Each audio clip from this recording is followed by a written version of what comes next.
Episode में answer writing master class के इस एपिसोड में हम डिस्कस करने वाले हैं GS1 जो पेपर हुआ था 2023 का, उसका क्वेश्चन नंबर 3।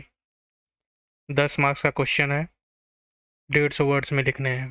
ठीक है, तो पहले मैंने आपको बेसिक्स ऑलरेडी बता दिए थे कि जैसे कि 10 मार्क्स का क्वेश्चन है तो आपको पॉइंट वाइज लिखना है। पहली चीज़ तो पॉइंट वाइज लिखना है।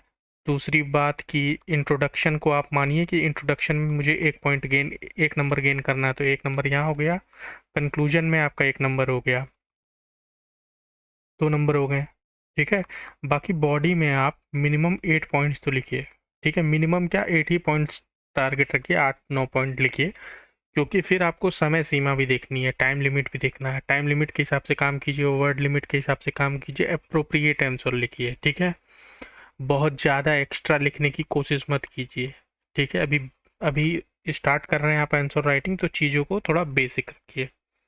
ठीक है, तो मेरा जो मेन मुद्दा रहता है आंसर राइटिंग का कि लोग कहते हैं इंट्रोड्यूस कैसे करें, कंक्लूड कैसे करें, ये सब धीरे धीरे आप सीखेंगे ही, but the most important thing is point generation. ठीक है, पॉइंट जनरेशन आपका सबसे इम्पोर्टेंट मुद्दा होना चाहिए कि ठीक है, सबसे मेन चीज़ तो आपको भाई, आप चलिए इंट्रोडक्शन तो किसी भी तरह कर देंगे, कंक्लूजन किसी भी तरह कर देंगे, बट जो बॉडी है, बॉडी में जो पॉइंट्स लिखने हैं वो आपको आने चाहिए। हर मुद्दे पे जितने भी टॉपिक्स हैं यूपीएससी में या यूपीपीसीएस में जितने भी मुद्दे हैं, हर क्वेश्चन पे आप 8-10 पॉइंट जनरेट करने की एबिलिटी रखिए। ठीक है दोस्तों, तो यही जो पॉइंट जनरेशन जो है इसी को बोलते हैं ब्रेन स्टॉर्मिंग। ठीक है, ब्रेन स्टॉर्मिंग, आप निकालिए अपने दिमाग से कोई भी पॉइंट मारिए। ठीक है, और जब आप कोई भी पॉइंट को स्टेट कीजिए, कोई भी पॉइंट को स्टेट कीजिए, back up it with example, example देने की हमेशा प्रयास कीजिए। ठीक है, और मेरा एक मंत्रा है कि the ABC of answer writing is DEF। ABC of answer writing is DEF। DEF क्या होता है? डायग्राम्स। ठीक है, आप डायग्राम्स डाल सकते हैं।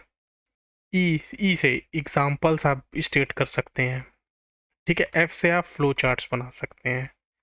ठीक है, तो ये सब तो चार चांद लगाने वाली चीज़ें हैं। ठीक है, ये सब तो चार चांद लगाने वाली चीज़ें हैं, ये सब तो पहले बाद में कीजिएगा, बट द बेसिक मुद्दा is to generate the points. ठीक है, तो आज का जो क्वेश्चन है, पहले हम क्वेश्चन को ध्यान से पढ़िए। देखिए, क्वेश्चन पढ़ना सबसे इम्पोर्टेंट चीज़ है, क्योंकि आप आदत शुरू से ही डालिए कि मैं क्वेश्चन के हर पॉइंट को अच्छे से पढ़ूंगा, हर वर्ड का मतलब समझूंगा, उस हिसाब से आंसर को दूंगा। ठीक है, तो जैसे बोलते नहीं है रीडिंग बिटवीन द लाइंस, ठीक है, तो वही आपको इसमें करना पड़ेगा, मतलब शब्दों को अच्छे से समझना पड़ेगा। ठीक है, तो ये सब तो जो भी है मैं मिटा भी सकता हूँ, अब रहने दीजिए, मैं मिटा नहीं रहा हूँ, हो सकता है आपको कुछ किसी भी नोट लिखने के काम आ जाए, क्योंकि ज़्यादातर चैनल्स पे तो सिर्फ आपको टिप्स एंड ट्रिक्स मिलेंगी, ये कीजिए वो कीजिए, बट वो आंसर लिख के नहीं दिखाते हैं। हमारी the writing project answer writing master class की ये यूएसपी है कि हम आपको आंसर लिख के दिखाएंगे। ठीक है, तो चलिए पहले क्वेश्चन को समझते हैं। ब्लू पेन लेता हूँ। ठीक है, bring out the socio economic effects of introduction of railway in different countries of the world. ठीक है, क्वेश्चन ये बोलता है कि सोशियो इकोनॉमिक इफेक्ट क्या होगा रेलवे के इंट्रोडक्शन पे in different parts of the world. Introduction की बात कर रहा है। ठीक है, GS1 paper is history paper. ठीक है, तो ये इंट्रोडक्शन मतलब 1850-1853 की बात कर रहा है, बुलेट ट्रेन की बात नहीं कर रहा है। ठीक है, ये अभी वंदे भारत की बात अभी नहीं कर रहा है, ये इंट्रोडक्शन की बात कर रहा है। ठीक है, तो सबसे पहले चीज ये जो बोला है सोशियो इकोनॉमिक इफेक्ट्स, तो सोशियो इकोनॉमिक इफेक्ट क्या होता है, पहले तो हम लोग ये समझे ना कि सोशियो इकोनॉमिक इफेक्ट होता क्या है। ठीक है, तो एज अ सोसाइटी में आप एज अ इंडिविजुअल रहते हो ना, आप एक इंसान हो, तो इंसान को दो सबसे इम्पॉर्टेंट चीज़ें क्या इफेक्ट करती हैं। सबसे पहले कि उसके पास पैसा कितना है, मनी, और दूसरा वो किस सोसाइटी में पैदा हुआ है, किस सोसाइटी में रहता है। ये दो चीज़ें उसकी क्या इन्फ्लुएंस करती हैं, बाकी सारी चीज़ें करती हैं, जैसे कि वो कहाँ पढ़ेगा, उसका एजुकेशन क्या होगा, ठीक है, वो डॉक्टर के पास कहाँ जाएगा, अच्छे डॉक्टर के पास जाएगा, लोकल डॉक्टर के पास जाएगा, सरकारी अस्पताल में जाएगा, मेदांता में जाएगा, कहाँ जाएगा, ठीक है। हेल्थ, एजुकेशन, हेल्थ, अपॉर्चुनिटीज़, ठीक है, अपॉर्चुनिटीज़ क्या है उसके पास रहेंगी, क्या वो एक एंटरप्रेन्योर बनेगा, क्या वो एक आईएएस ऑफिसर बनेगा, क्या वो एक लेबर बनेगा, ये डिपेंड करता है कि वो किस सोसाइटी में रहता है और कितना उसके पास पैसा है, ठीक है। रिच या पुअर, रिच या पुअर हो आप तो उस हिसाब से डिसाइड होगा कि भाई रिच हो तो अलग स्कूल में जाओगे, अच्छे डॉक्टर को दिखाओगे, अच्छी अपॉर्चुनिटीज़ रहेगी, तुम कितने भी लड़धड़ रहो दिमाग से लेकिन तुम्हारे पास मैक्सिमम चीज़ें तुम्हारे फेवर में रहेंगी, ठीक है। या फिर तुम खराब सोसाइटी से बिलोंग करते हो, फॉर एन एग्जांपल कि मान लो तुम एक ब्लैक पर्सन हो इंडिया में, ब्लैक पर्सन मतलब सोच लो तुम फॉर एग्जांपल माइग्रेट करके आए हो नाइजीरिया से इंडिया में आए हो, ठीक है। तो क्या तुमको जल्दी से जॉब मिलेगी? नहीं, क्योंकि भाई सोसाइटी में रेसिज्म है, और फिर उसके बाद लोगों का नज़रिया होता है ना कि भाई ये हो सकता हो काला हो, ये चोरी कर ले या फिर कुछ कर ले। वहीं पे अगर कोई जर्मन आदमी आए इंडिया में तो उसको भाई अच्छी, उसको इज्जत मिलेगी, उसको अपॉर्चुनिटीज़ अच्छी मिलेंगी, उसको एम्प्लॉयमेंट अच्छा मिलेगा, उसको लोग थोड़ा इज्जत देंगे। तो ये चीज़ें होती हैं सोशियो इकोनॉमिक इफेक्ट, ठीक है। फॉर एन एग्जांपल अब मान लो कि रेलवे इंट्रोड्यूस होता है, रेलवे इंट्रोड्यूस होता है तो कैसे इफ़ेक्ट करेगा भाई। रेलवे इंट्रोड्यूस होगा, मान लीजिए कि बहुत सारी जगहें हैं, आप जिस भी ज़िले में रहते हैं, जिस भी तहसील में रहते हैं, बहुत ज़्यादा जगहों पे क्या बोलते हैं कि रेलवेज़ नहीं आती हैं। तो रेलवेज़ नहीं आती हैं तो पहली बात वो कहीं बाहर जल्दी जा नहीं सकते। मान लीजिए कि आपके स्टेशन से ही सीधे मुंबई की ट्रेन चलती हो जो 2 दिन में आपको मुंबई में पहुंचा दे, तो आप उसको खट से पकड़ के निकल लोगे। तो ये आपके पास एक अपॉर्चुनिटी होगी ना माइग्रेशन की, आप माइग्रेट कर सकते हैं, इकोनॉमिक अपॉर्चुनिटीज़ आपके पास अलग हो सकती हैं, ठीक है। तो बेसिकली इन चीज़ों पे बात करने को बोलते हैं सोशियो इकोनॉमिक इफेक्ट, ठीक है। आप इसको और डीप में पढ़ सकते हो बट मैंने बेसिक आपको बता दिया है, ठीक है। तो सोशियो इकोनॉमिक इफेक्ट पूछ रहा है, मतलब कि इंडिविजुअल पे क्या असर पड़ेगा रेलवे के इंट्रोडक्शन का in different countries of the world. तो डिफरेंट कंट्रीज, देखो डिफरेंट कंट्रीज में तो भाई आपको बेसिकली मालूम क्या होगा, 3 ही 4 कंट्रीज मालूम होंगी मेरे हिसाब से। एक तो ब्रिटेन में रेलवे का मालूम होगा, दूसरी चीज़ इंडिया में मालूम होगा कि कैसे कॉलोनियलिज्म हुआ, कैसे ड्रेन ऑफ वेल्थ हुआ, ये सारी चीज़ें आपको मालूम होंगी। तीसरा आपने एक एग्जांपल सुना होगा ट्रांस साइबेरियन रेलवे, ठीक है, जो व्लादिवोस्टॉक से सेंट पीटर्सबर्ग दुनिया की सबसे लंबी रेलवे जो कि 9,000 किलोमीटर की वो जाती है, ठीक है, इसके बारे में सुना होगा। उसके बाद ओरिएंटल एक्सप्रेस के बारे में सुना होगा, ओरिएंटल एक्सप्रेस जो इस्तांबुल से लेके क्या बोलते हैं पेरिस तक जाती थी, ठीक है। तो ये सारे आपको वर्ड के एग्जांपल यही सब घुमा फिरा के आपको देने हैं, ठीक है। आंसर बनाने की कोशिश कीजिए, ठीक है। तो इंट्रोडक्शन तो हो गया, इंट्रोडक्शन तो आप लिख लेंगे। उसके बाद बॉडी में आप 8 पॉइंट में जनरेट करने को बोला हूँ मिनिमम, ठीक है, ये ऑप्टिमम रहता है। मान लीजिए कि 8 पॉइंट अगर यार 10 से 15 वर्ड लिखोगे, मान लो 10 वर्ड लिखते हो, क्या बोलते हैं, तो 80 वर्ड तो तुम्हारा यही हो गया, हाँ। या फिर मान लो 10 वर्ड लिख रहे हो तो जो पॉइंट्स हैं, जो भी पॉइंट्स ऐसे लिखो, कोई भी पॉइंट अगर आप स्टेट कर रहे हो तो जैसे गोली नहीं चलती है AWM जो बंदूक मैंने यहाँ लिखा है आंसर राइटिंग मास्टर क्लास वाली, इसका मतलब क्या है, खट खट गोली मारो डायरेक्ट टारगेट पे उसको दो। उसको कहानी नहीं बोल बताना है, ठीक है, उसको कहानी मत बताओ, पॉइंट स्टेट करो, थोड़ा सा उसके बारे में डिस्क्रिप्शन दो ब्रीफ में, और एक एग्जांपल देके उसको पॉइंट को पूरा पूरा कर दो। ये चीज़ें करनी चाहिए आपको, ठीक है। तो अब आते हैं हम लोग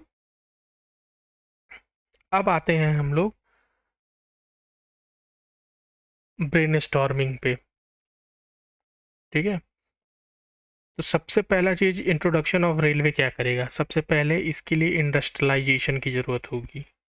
इंडस्ट्रियलाइजेशन, इंडस्ट्रियलाइजेशन कहाँ पे होगा, ब्रिटेन में होता है शुरू में, ठीक है, उसके बाद यूएस में भी होता होगा। हाँ, तो यूरोप में बेसिकली इंडस्ट्रियलाइजेशन हो गया।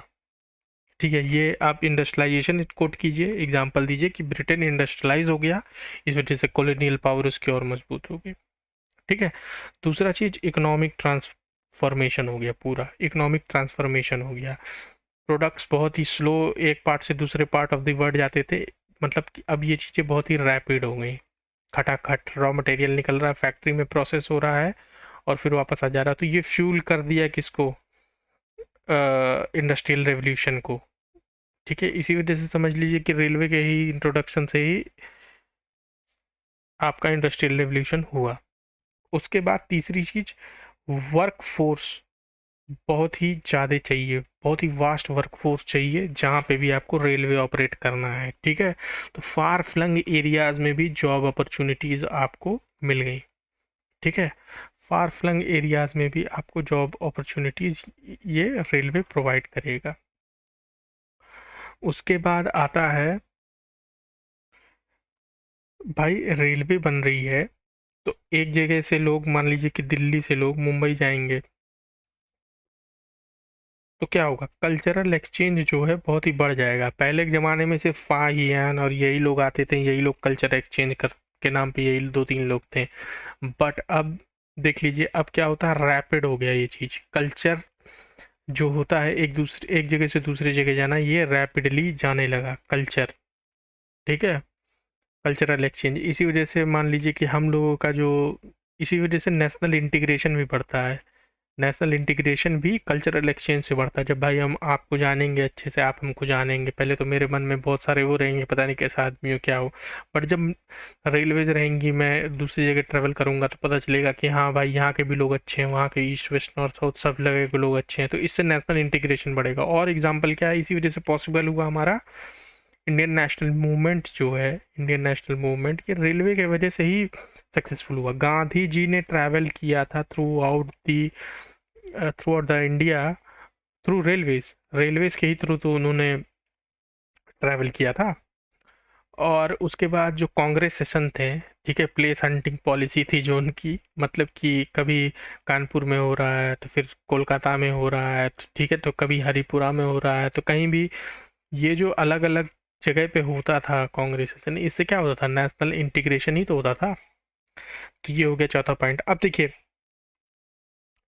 4 पॉइंट हो गया। अच्छा मैं आपको अब देखिए 4 5 अब 8 पॉइंट मैं देने को बोला हूँ, मिनिमम 8 पॉइंट देने का ट्राई कीजिए। ठीक है, 4 पॉइंट पॉजिटिव हो गए, अब 2 3 पॉइंट नेगेटिव भी दे दीजिएगा। ठीक है, लेकिन रेलवे का इंट्रोडक्शन से भाई टेक्नोलॉजी इंप्रूव हो रही है। ठीक है, तो ज़्यादा नेगेटिव तो मतलब आप लिख ही सकते हैं कि कि, कि भाई ड्रेन ऑफ वेल्थ ये सब हुआ रेलवे उनके वजह से, मतलब डाली गई उनके प्रॉफिट के लिए, ब्रिटिशर्स के लिए, ये सब तो डाल ही सकते हैं, बट फ़ायदा भी बहुत इसका हुआ ना। तो आगे चलते हैं, नेशनल इंटीग्रेशन हो गया। अब पांचवा क्या हो गया, सोशल बैरियर्स जो थे वो रिमूव हो गए, सोशल बैरियर्स रिमूव हो गए। ठीक है, फॉर एन एग्जांपल कहाँ से रिमूव हो गए, इंडिया में जो कास्ट सिस्टम था, हर कास्ट के लोग भाई जा सकते थे रेलवे में। हाँ भाई, हो सकता है टॉप टीयर क्लास में नहीं जा सकते, बट अलाउड थे। ठीक है, लोग अलाउड थे हर कास्ट के to travel through the railways. उसके बाद छठा पॉइंट लिख दीजिए कि कॉलोनियल एक्सप्लॉइटेशन बढ़ गया बहुत ज़्यादा इस वजह से। रेलवे आई, रेलवे सारी मैन्युफैक्चर होती थी ब्रिटेन में। ठीक है, उसके वजह से वहाँ पे अपॉर्चुनिटीज़ ज़्यादा डेवलप हुई, वहाँ पे इंडस्ट्रियल ग्रोथ ज़्यादा हुआ, और इस वजह से क्या होता था, पूरे दुनिया से ये लोग रॉ मटेरियल चोरी करके लाते थे, इंग्लैंड में प्रोसेस करके वापस remote countries of the world में ये लोग बेचते थे। ठीक है, उसके बाद इंडस्ट्रियलाइजेशन होगा तो इन्वायरमेंटल डैमेज भी होगा। इन्वायरमेंटल डैमेज पूरे दुनिया में लोगों को डिस्प्लेस किया गया एक जगह से दूसरी जगह पे। ठीक है, रेल पटरी बिछानी, बीच में गांव आ रहा है तो गांव को रिमूव करना पड़ेगा ना। उसके बाद रेल के जो स्लीपर्स होते हैं, मतलब जो पटरी के बीच में जो लकड़ी लगती थी, पहले तो अब तो कंक्रीट लगता है, पहले लकड़ी लगती थी, तो इसको बनाने के लिए क्या होता था, ट्रीज कट होते थे, और बहुत लंबी दूरी तक ट्रीज कट होते थे। ठीक है, तो ये हो गए 7 पॉइंट। और 8वां पॉइंट मतलब पॉजिटिव ही ऊपर करके डाल देंगे कि रीजनल डेवलपमेंट हुआ।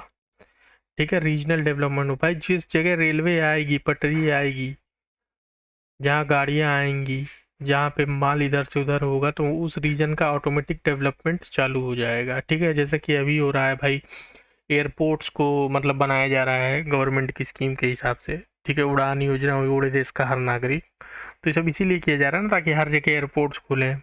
ठीक है, रीजनल डेवलपमेंट बढ़े। ठीक है, इंडस्ट्रियल ग्रोथ हो। तो चलिए, हमने 6 पॉजिटिव पॉइंट लिख दिए, 2 नेगेटिव लिख दिए, अब इसको कर देंगे कंक्लूड। ठीक है, तो ये था पूरा ब्रेन स्टॉर्मिंग सेशन। ठीक है, अब चालू करते हैं आंसर लिखना। तो देखिए, मैं क्या करूँगा, मैं इंट्रोडक्शन लिख दूंगा, फिर डिक्टेट कर दूंगा, मतलब बोल दूंगा, क्योंकि जब मैं लिखूंगा ना, तो वो वीडियो बहुत ही स्लो हो जाएगा। स्लो हो जाएगा, मैं मतलब बोल के लिखूंगा, हाँ कि steam engine was generate made in ये वो, तो ऐसा करके बहुत स्लो हो जाएगा। तो वीडियो को ज़्यादा खींचना नहीं है, फास्ट पेस्ड रखते हैं। तो इसीलिए मैं पहले लिख दूंगा, उसके बाद मैं बोल दूंगा। ऑल राइट, तो चलिए।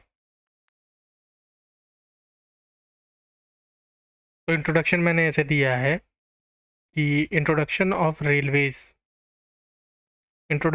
railways was a revolution in human history. It had profound socio-economic impact throughout the world. ठीक है, पूरा इनकम्पास कर लिया। जो क्वेश्चन लिख रहा है, समझ लीजिए वही मैंने लिख दिया है। ठीक है, अब इसको आप और बेटर कर सकते हैं। मैं अभी बेसिकली फोकस्ड हूँ आपको बॉडी लिखने बताने के लिए। ठीक है, आप इंट्रोडक्शन को और खूबसूरत कीजिए। ठीक है, लेकिन सबसे पहले मैं बॉडी पे आपको काम कराना चाहता हूँ कि बॉडी पे आप ज़्यादा से ज़्यादा पॉइंट मारिए, जो मेन जो क्रक्स होता है आंसर का। ठीक है, इंट्रोडक्शन पे तो काम होता ही रहेगा।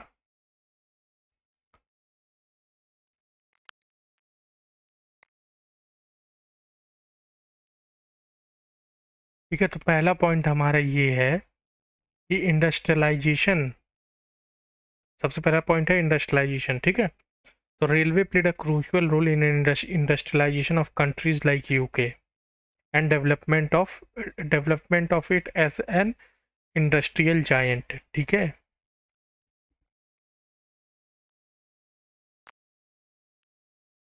दूसरा पॉइंट है economic transformation, reaching far flung remote areas for raw materials and distribution of industrial products. ठीक है, एग्जाम्पल हुआ trans Siberian railway of Russia, जो कि 9,000 किलोमीटर लंबी है।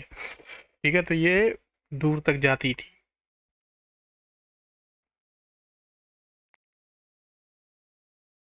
ठीक है, तो थर्ड पॉइंट हमारा ये है कि employment generation, railway requires huge workforce to operate, creating opportunities throughout the world. Example, railway biggest employer of India है।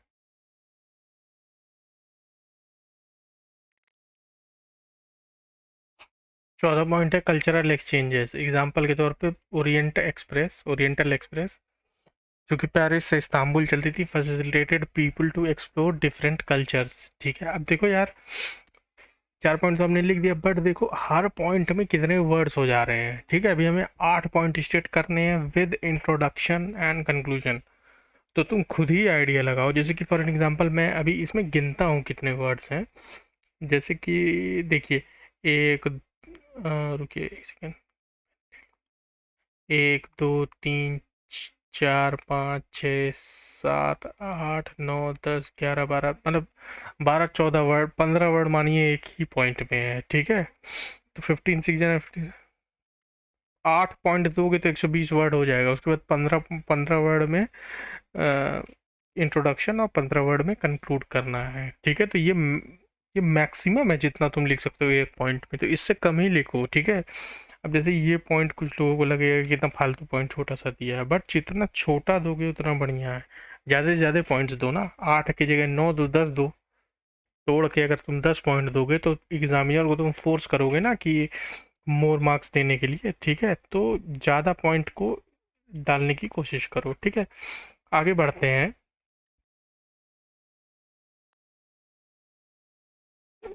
तो पांचवा पॉइंट है reduction in social barriers, as people of all classes could travel through the railways.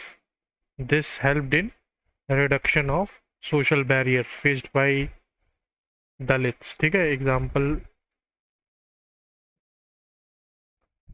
Cast discrimination of Dalits.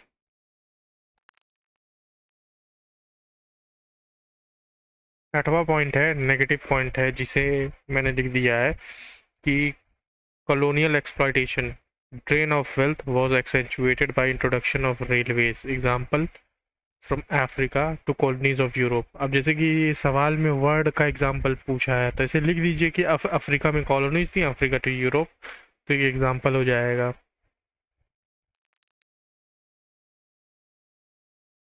7वां point है, negative point है, environmental degradation.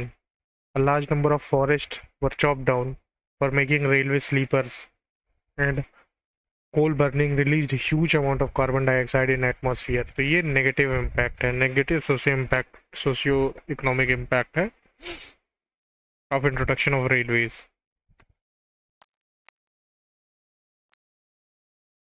8वां point है, local products livelihood were disturbed. ठीक है, due to migration from villages, लोग गांवों से बाहर विस्थापित कर दिए गए, and flooding of local market with European products. तो ये एक उसका नेगेटिव पॉइंट है कि लोकल जो प्रोडक्ट्स हैं, लोकल जो लाइवलीहुड था उसको डिस्टर्ब कर दिया रेलवेज ने। रेलवेज के इंट्रोडक्शन से it was easier to migrate to a bigger city, and the local people lost their culture, their values etcetera. तो ये एक नेगेटिव पॉइंट आप लिख सकते हैं। ठीक है, तो दोस्तों 8 पॉइंट हमारे पास ऑलरेडी हो गए। तो मतलब आप सोच लीजिए कि इंट्रोडक्शन दिया, इंट्रोडक्शन देखिए बेसिक सा इंट्रोडक्शन है, 1 2 3 4 5 6 10 11 12 13 14 15 16, मतलब 20 वर्ड का इंट्रोडक्शन ही हो गया। तो 20 वर्ड का ऑलमोस्ट कंक्लूजन भी हो जाएगा, तो 40 वर्ड्स तो यही हो गए ना। तो अगर आप समझ लीजिए 10 से 12 वर्ड भी डालते हैं एक पॉइंट में, मान लीजिए आप 8 8 आपके पास पॉइंट्स हैं, तो अगर आप 12 वर्ड्स डालते हैं तब भी अराउंड 100 वर्ड आपके हो जाएंगे, तो 140 यहीं पे हो जाएगा। तो वर्ड लिमिट का हमेशा ध्यान रखिए, क्योंकि आपके पास देखिए वर्ड लिमिट तो है ही, दूसरी चीज आपके पास टाइम लिमिट भी तो है। ठीक है, आपको समय के अंतर 6 से 7 मिनट मिलता है एक आंसर लिखने में, तो टाइम लिमिट का भी ध्यान देना, वर्ड लिमिट का भी ध्यान देना। एक्सेसिव आंसर राइटिंग नहीं करनी है कि भाई मैं खूब ज़्यादा लिख दूंगा तो मुझे ज़्यादा नंबर्स मिल जाएंगे, ऐसा नहीं है। यहाँ खूब ज़्यादा नहीं, मीनिंगफुल लिखिए, मीनिंगफुल लिखिए और शॉर्ट में लिखिए, ज़्यादा से ज़्यादा पॉइंट्स दीजिए ताकि एग्जामिनर आपको ज़्यादा से ज़्यादा मार्क्स दे सके। ठीक है दोस्तों, तो अब चलिए इसको कंक्लूड कर देते हैं, एक कंक्लूजन लिख देते हैं।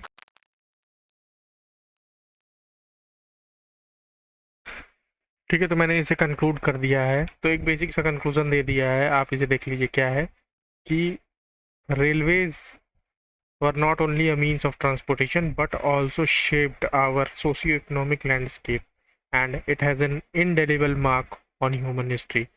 तो दोस्तों ये हमने कंप्लीट कर दिया अपना ये आंसर। बेसिक मैंने आपको पॉइंट्स बता दिए कि क्या होना चाहिए आंसर राइटिंग के, सबसे मोस्ट बेसिक चीज़। ठीक है, जो कि है सबसे पहले तो ब्रेन स्टॉर्मिंग। जो अभी नए स्टूडेंट्स हैं जिन्हें कोई भी आइडिया नहीं है, जो डर रहे हैं, वो हमारे इस इनिशिएटिव के साथ जुड़े, और जो मैं क्वेश्चंस देता हूँ आप उसी पे बस आंसर लिखिए। पीवाईक्यूज तो मैं आपको करा ही रहा हूँ, इस तरह आपके पीवाईक्यूज कंप्लीट हो जाएंगे। उसके बाद कमेंट सेक्शन में आप स्पेसिफिक कोई क्वेश्चन हो तो आप वो भी पूछ सकते हैं इस चैनल पे। प्लस मैं सोशियोलॉजी ऑप्शनल के भी आपके आंसर राइटिंग में मदद कर सकता हूँ, सोशियोलॉजी ऑप्शनल में। ठीक है, तो दोस्तों ऐसे वीडियोस बनाने में काफ़ी मेहनत लगती है, तो इस वीडियोस को एक लाइक कर दीजिएगा। ठीक है, और शेयर कीजिए अपने उन दोस्तों को जिसको इसकी ज़रूरत है, जिसको आंसर राइटिंग के बेसिक्स के बारे में कुछ जानना है।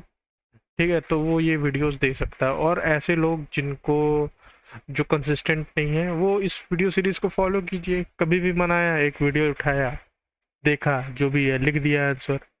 ठीक है दोस्तों, तो धन्यवाद, मिलते हैं आपसे अगले वीडियो में, बाय।